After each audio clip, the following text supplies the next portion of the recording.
Véronique, tu as tourné une vidéo qui s'appelle «Pourquoi est-ce si difficile d'être soi dans les relations familiales?» dans laquelle tu parles souvent des rôles familiaux.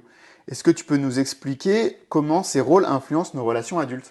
Oui, c'est très important de comprendre que la plupart d'entre nous, on emprunte un rôle ou une posture dans une scénarique familiale. Par exemple, je peux avoir joué au médiateur quand j'étais petit, parce que j'étais forcée de le faire, et je continue de le faire en tant qu'adulte. Je suis toujours un bon médiateur, je me sens tenue de jouer ce rôle.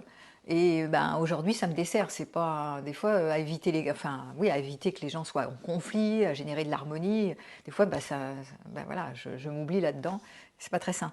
On peut avoir un autre exemple de rôle, c'est le rôle du sauveur. Hein, j'étais le parent du parent, j'ai dû sauver un des parents.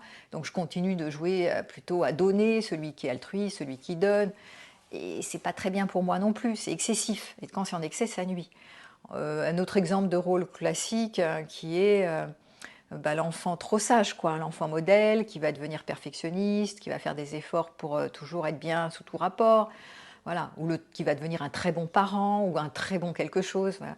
Donc ça peut être vraiment intéressant d'identifier quel est le rôle familial que vous avez pris dans l'enfance, comment vous continuez avec ça en tant qu'adulte, parce que de l'identifier, ça va probablement permettre déjà de faire un pas de côté et après de s'en délester un peu, de garder le bon et d'enlever virer le mauvais.